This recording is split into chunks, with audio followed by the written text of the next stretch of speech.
Halo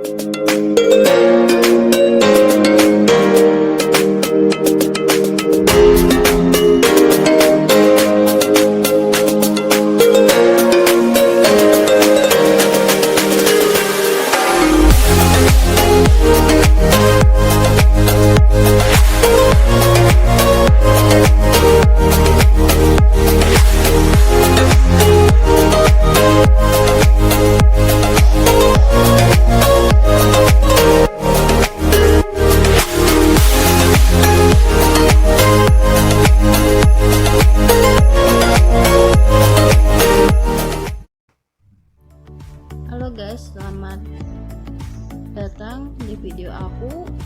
Saya akan memperkenalkan diri. Nama saya Brenda Chen. Saya berasal dari Sekolah Tinggi Ilmu Ekonomi Balikpapan, Madani, dan saya mengambil prodi manajemen, di mana saya berada di angkatan 2019 dan saya masih di semester 2. Tujuan saya membuat video ini adalah saya akan memperjelas apa arti dan singkatan dari CV maupun PT itu tersendiri. Nah, dimulai dari CV ya guys.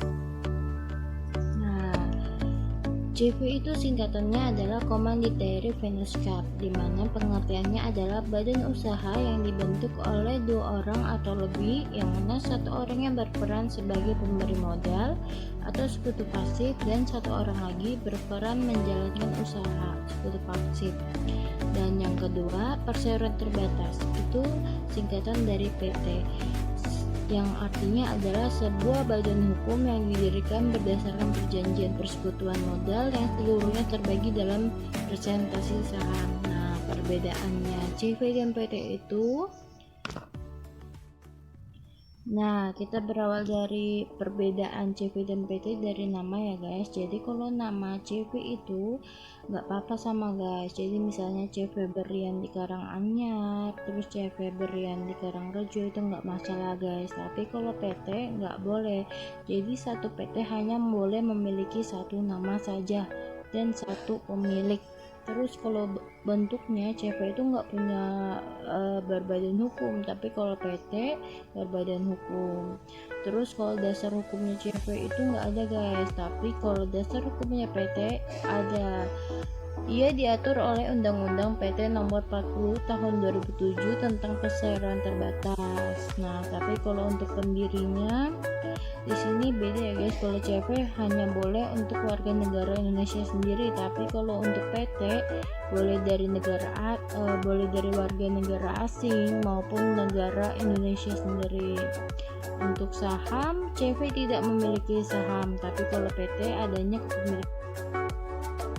Nah, dari sampai saham ya guys. Tadi kalau pengesahan dari CV sendiri, pengesahannya dari pengadilan negeri setempat, tapi kalau pengesahan dari PT, pengesahan dari Menteri Hukum dan HAM RI.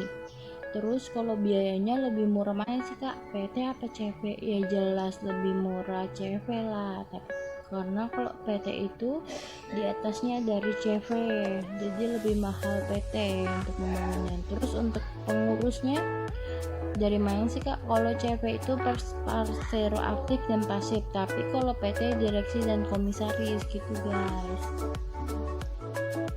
Nah guys, tambahan buat undang-undang yang mengatur nama dalam PT. Nama dalam PT tersebut sudah diatur dalam pasal 16 Undang-Undang Nomor 40 Tahun 2007, yaitu nama perseroan harus didahului dengan frasa perseroan terbatas atau disingkat PT, misalnya PT Mencari Cinta Sejati, dan nama perseroan tidak boleh mirip atau bahkan sama dengan nama PT yang telah ada dan berdiri di wilayah Republik Indonesia seperti yang diatur dalam PP nomor 26 tahun 1998. Jadi satu nama PT hanya boleh 1 aja ya guys, nggak boleh lebih di kawasan negara Republik Indonesia. Nah, kita coba bahas kelebihan dari CV ya guys. Kalau CV itu modal relatif lebih besar, tanggung jawab pasif terbatas, mudah dalam pencarian kredit, dan kelangsungan usaha lebih terjamin. Tapi kekurangannya modal yang terlalu disetor oleh pasif sulit untuk ditarik kembali karena telah digunakan sebagai modal. Yang kedua, tanggung jawab pasero aktif tidak terbatas. Yang ketiga, harta kekayaan pasero aktif dapat disita jika perusahaan mengalami kebangkrutan. Dan yang terakhir, keuntungan dibagi antar anggota. Sebentar aku akan jelasin ya guys, contoh-contohnya. Jadi itu CV itu gimana sih Kak cara mainnya? Jadi misalnya ada nih perusahaan yang menginginkan barang contoh masker di PT Surya gitu. Terus CV ini dikasih tawaran oleh PT tersebut, mau nggak kamu ngadain masker berapa 400 pieces. Terus si CV-nya bilang mau. Nah, dari peran satu yang memberikan modal kepada peran kedua yang menjalankan usaha, ia yang mencarikan masker tersebut. Nanti kalau sudah ada maskernya, ia kasih ke PT Surya tersebut, nanti pasti akan dapat laba untungnya gitu guys. Itu bisnis dalam CV yang saya tahu ya. Nah, yang terakhir saya akan menjelaskan tentang kekurangan dari PT. PT itu tersendiri prosedur pendiriannya sangat sulit guys, karena melewati dari badan hukum dulu, harus verifikasi. Dan yang kedua, adanya kemungkinan nepotisme karena pimpinan perusahaan dipilih oleh pemegang saham terbesar.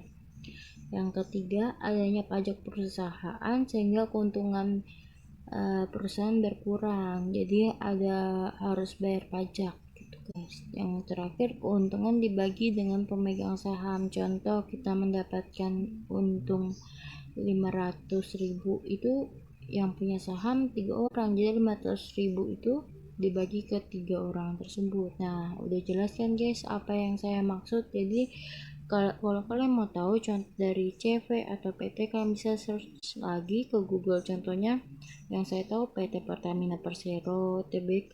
Terus kalau untuk CV-nya CV Berlian Jaya yang ada di Balikpapan. Nah, terima kasih telah mendengarkan penjelasan saya dari CV dan PT. Sekian saya ucapkan, semoga kalian mengerti dengan apa yang saya maksud dan saya jelaskan. Lebih jelasnya kalian bisa searching apabila kalian mengalami kebingungan, tapi saya harap kalian mengerti dengan apa yang saya maksud. Saya mengucapkan terima kasih banyak. Jangan lupa selalu jaga kesehatan dan selalu semangat menghadapi rintangan, dan selalu percaya diri bahwa kalian bisa. Sekian, saya akhiri video ini. Terima kasih dan selamat menikmati.